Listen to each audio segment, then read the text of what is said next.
Natalia is a strong, resilient, and humble woman. At the age of 50, she bears the responsibility of raising her son, Donald, on her own. She has been a widow since she was pregnant, and her life has been filled with constant hardships and challenges. Donald's father passed away too soon due to stomach cancer, leaving her to face the harsh reality of supporting her family alone, without any help, by selling pastries on the busy streets of Houston. Each day is a battle for her. From the early dawn to late evening, Natalia wakes up before the first rays of sunlight to prepare the pastries with meticulous skill. Each pastry is a piece of her soul and hard work. As she mixes the ingredients, her thoughts always turn to Donald. As for Donald, though he is young, he understands the struggles his mother faces and tries to help her whenever he can. "Mom, let me help you make the pastries today," he insists each morning. "No, my son. You need to go to school," Natalia replies with a gentle smile on her lips. But the boy continues to plead, "But Mom, you need me. I can sell the pastries after school." Donald's mother smiles, looking at him with tenderness but also with determination. She knows that he can sense her hardships, but she doesn't want her son to live through the same difficult days she has endured. "My dear, I know you want to help me, but you have to understand something important," Natalia says firmly, her hands gripping the dish towel tightly. "I want you to study hard, to have a good future. I don't want you to be like me, having to wake up early and stay up late just to sell pastries on the streets. I don't want you to go through what I had to endure." Donald looks at his mother, his eyes brightening a little, but he quickly lowers his head. He knows she always worries about him, but somehow, a part of him still wants to share her burden. At that point, Natalia's eyes blur slightly with an unbidden tear. She steps closer to Donald, gently pats his shoulder, and her voice softens more than ever. "Donald, you are my greatest pride, you know that. I love you immensely, but I want you to have the opportunity to live a better life than I have. I don't want you to worry, to have to sacrifice for the family like I did. Your future is all that I hope for. You must study and work hard, and one day you'll be able to help me so I won't have to sell pastries on the street anymore." The boy looked at his mother, his heart filled with emotion. Her words touched him deeply. He understood that no matter how tired she was, no matter how harsh life was, she would always sacrifice everything for his future. And he, no matter what, would never let his mother bear the burden alone. Natalia hugged her son tightly, saying nothing more. Only tears of happiness rolled down her cheeks. She knew that her son would not disappoint her. And she believed that one day both of them would overcome these hardships and would have a new, better life. Donald walked into his classroom, feeling a heavy weight as he faced the stares of his classmates. Every day he felt like an outsider, different from the friends around him. They had everything he dreamed of: the latest phones, modern tablets, and designer clothes. As for him, besides an old phone and an outdated tablet, he had nothing special. As soon as he sat down at his desk, Gaden and Silas, two boys in his class, approached him with mocking expressions. "Hey Donald, why are you still using that phone? That thing probably doesn't even work, does it?" Caden sneered, looking at Donald's old phone with disdain. "You think you're going to succeed with that thing?" Silas, standing next to him, smirked sarcastically. "And that tablet of yours, it's as small as a pizza. Why don't you save up some money and buy a new one? Using old stuff like that, how can you expect to do well in school?" Donald tried to stay calm, looking them straight in the eye, but his heart ached. He knew that their words weren't just about material things, they reflected a social divide. He didn't have money, nor did he own the expensive items they considered standards. But he wouldn't let himself be defeated. "A phone or tablet doesn't determine how well I do in school, Caden. I'll succeed through my hard work, not because of possessions," Donald replied, his voice firm, even though his heart felt squeezed with pain. Caden and Silas laughed loudly but said nothing more. They thought they had hurt Donald, but he sat there, silently promising himself that he would prove to them that poverty was not a barrier to achieving his dreams. Donald turned his head and looked out the window, where warm sunlight began to stream in. He knew that one day all these taunts would just be memories. He would not only overcome material hardships but also surpass social prejudice to achieve what he deserved. As for Natalia, she was a resilient woman, but also full of worries and concerns. Since her husband passed away, her life has become many times more difficult. Her husband had died young, leaving her to shoulder the responsibility of raising their young son alone. Each small pastry, every penny she earned, carried her hopes for a brighter future for Donald. She knew that the price of her son's education was high, but she would do anything to keep him from following in her footsteps. Every time she saw her son studying intently, her heart felt lighter, as if all her hardships no longer mattered. Other children had better conditions, new phones and fancy tablets, but to her those were just trivial material things. What mattered most was the ability to learn and access knowledge. For her, the criticisms from those around them meant nothing. They didn't understand the silent sacrifices she had endured. They didn't know that, despite the exhaustion and hardship, she had never felt tired of raising Donald. Each morning when she woke up, she had only one thought: how to ensure her son could study and could become a successful person in this society. And so, day by day, Natalia worked hard, walking under the scorching sun, her heart filled with hope for her son. No matter how many contemptuous glances or how many people failed to understand her, she only knew that one day, her son would be someone who could change the world, and all her struggles and hardships would become beautiful memories of a mother who did everything for her child. Difficulties kept piling up for Natalia, not only from the disdainful glances of outsiders but also from people whom her son had thought were his friends. Caden and Silas, two of Donald's classmates, constantly mocked him, causing him to endure silent pain. One day as Donald finished school and stopped by his mother's pastry stand, he saw Caden and Silas standing there, their eyes filled with contempt. They not only mocked Donald but also sought to hurt his mother. "Oh, look, the poor kid is here to help his mom sell pastries, ha." Caden sneered, pointing at Natalia's stand, his eyes full of disdain. "The teachers only give you high grades out of pity, Donald. It's not because you're smart." Silas, following Caden's lead, looked at Natalia with contempt. "She's just an old pastry vendor on the street," he said, his tone careless but mocking. "What does your mom think she's working so hard for? Just so you can stay poor for the rest of your life?" How shameless, Natalia spoke up, her voice low, filled with indignation but firm. "My son earns his grades not out of pity. He deserves what he has achieved, and I will do everything to ensure he has a bright future. You may insult me, but I won't allow you to hurt my son." With smug faces, Caden and Silas didn't stop. They even tried to vandalize her stall. One of them yanked the awning, causing the pastries to fall everywhere. "This is the result of a poor mother's work," Caden said loudly, taunting Natalia. "Your mom works like this, and she's only setting herself up for failure." But in the face of these demeaning words, Natalia did not yield. She took a deep breath, calmly stepped forward, and bent down to pick up each fallen pastry, refusing to let shame or anger consume her. She was too familiar with hardship and too accustomed to fighting against social prejudice. To her, every derogatory remark from others was just another challenge. She straightened up, her eyes blazing as she looked directly at Caden and Silas. Watching his mother bend down to pick up each pastry from the ground, Donald felt his heart shatter. Each pastry represented his mother's sweat and hard work, and seeing them destroyed by others was more than he could bear. His eyes reddened with anger, and without hesitation, Donald rushed over and knelt down to help his mother pick them up. He helped her silently, but inside an uncontrollable fury was rising. "Enough.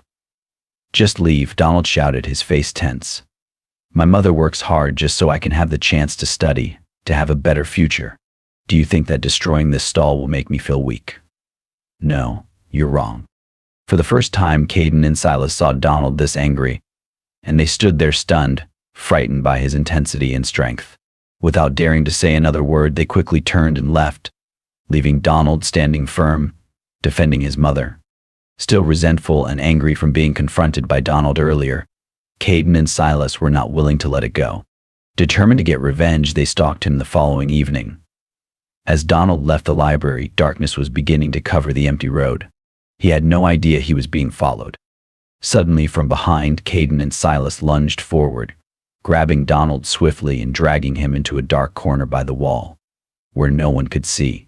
The boy was shocked, unable to see their faces, but the familiar shoes and voices made him realize immediately who they were. It was Caden and Silas, the same classmates who had always found ways to mock and humiliate him. "So you think you're so great, huh?" Caden said, his voice filled with challenge as he grabbed Donald's collar and pulled hard. "This time, you're not getting away so easily." Silas stood behind him, sneering. "Who do you think you are? The teachers just pity you. You're nothing special." Donald felt both anger and pain as they started punching and kicking him. Yet, he refused to stay silent. He struggled, trying to free himself from their grip, and shouted, "Help! Someone, please help me." But only his echo answered, making him feel even more alone and hopeless. The more they hit him, the clearer he felt the cruelty of these two boys whom he had once considered friends. But one thought kept running through his mind: he couldn't let them defeat him. He had to be strong, had to stand up. That evening, when Donald finally returned home and stepped into their damp little room, Natalia immediately noticed the look on his face. His face was swollen with visible bruises, with marks on his chin and cheeks that filled her with worry. She quickly ran over, placed her hand on his forehead, and asked, her voice trembling with concern, "Donald, what happened? Why is your face like this? Did someone hurt you?" Donald turned away, not wanting to worry his mother any further. His voice trembled slightly as he said, I just fell, Mom. Don't worry, I'm fine." He kept his head down, trying to hide the painful truth. However, the prolonged silence between mother and son made the atmosphere heavy. After a moment, Donald couldn't hold it in any longer. He let go and hugged his mother tightly, sobbing. Natalia gently held her son, feeling the pain he was enduring. She stroked his head, her heart aching, knowing she couldn't protect him from the cruelty of life. "My dear, I'm so sorry. I know you're going through so much," Natalia whispered, her tears streaming down. "But you must know that I will always be here by your side. I will do everything to make you happy and to give you a bright future.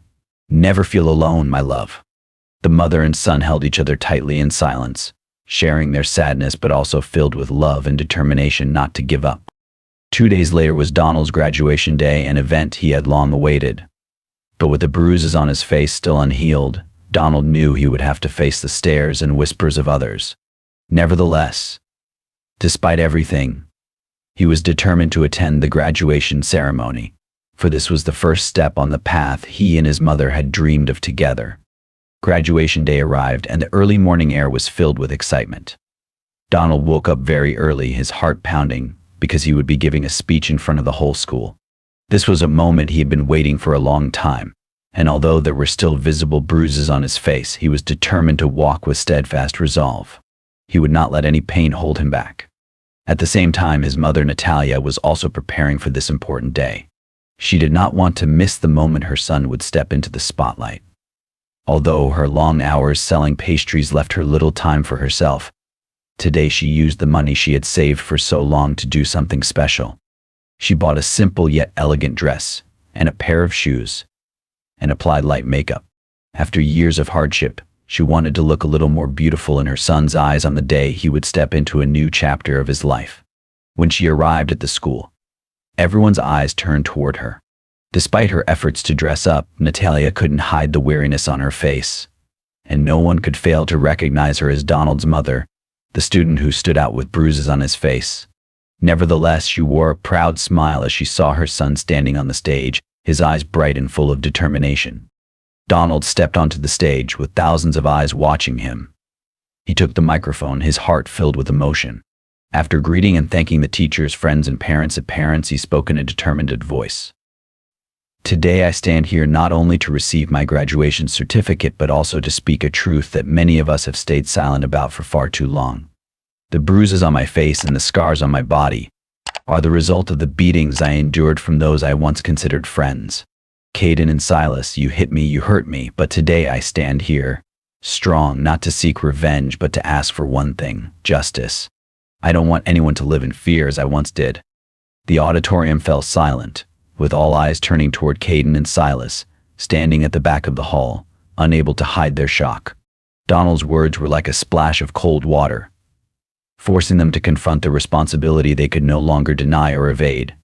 People around started whispering, and many parents began to voice their criticisms. "School violence, how could this happen?" One mother exclaimed. "They haven't raised their children right," another parent said with concern.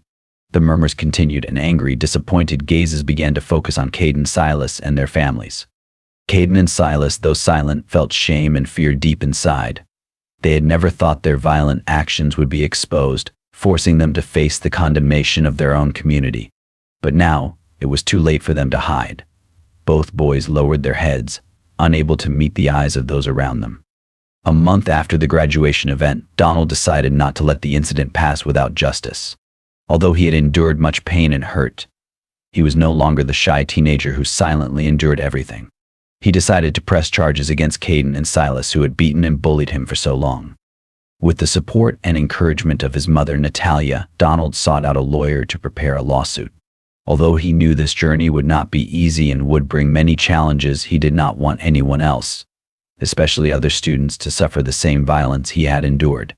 On the day of the trial, both Donald and his mother were present in the courtroom, holding hands tightly, displaying resilience and determination. With evidence from the bruises on Donald's body and witness testimonies, the court concluded that the actions of Caden and Silas constituted severe school violence. After a tense trial, the court sentenced both boys to be held accountable for their actions. They received 6 months in prison for school violence causing physical and emotional harm to the victim. As the sentencing was read, the atmosphere in the courtroom grew solemn. Caden and Silas hung their heads, unable to look at anyone, as all eyes were on them. They realized that jealousy and hatred were not solutions and that they had paid a price for their wrongdoing. After the trial ended, the two boys approached Donald and his mother. Standing in front of them, their eyes filled with regret and remorse, Caden and Silas bowed their heads and offered a sincere apology. "We're sorry, Donald. We hurt you, and we deeply regret our actions. We shouldn't have done what we did, and we apologize for making you endure such terrible things. We also apologize to you, Ms. Natalia, for not understanding or respecting your family." Donald was silent for a moment, then looked directly into their eyes. He didn't respond immediately, but the wounds in his heart began to heal. He knew things couldn't change, but at least this remorse might be a first step for them to start anew. Donald's mother, Natalia, also looked at Caden and Silas with an expression of understanding rather than anger. She spoke gently. "Thank you for recognizing your mistakes. It's a valuable lesson. I hope you won't repeat this and that you'll become better people." Both boys nodded, and in some way their remorse had begun to change how they saw life and those around them. After that event, Donald and his mother felt a sense of relief. Although there were still scars in their hearts, they had won not only in the case but also in reclaiming respect and justice for themselves. The young boy had now become a model of resilience and courage, not only facing difficulties himself but also helping others recognize the value of treating one another with kindness. The story of Donald and his mother, Natalia, comes to a close as a testament to the strength of resilience, love, and justice. Despite facing violence and hardship, they proved that courage and standing up for what is right will bring justice. The lesson from their story is the importance of compassion, respect, and the right to change. It reminds us that every pain has value, and no mistake is beyond redemption.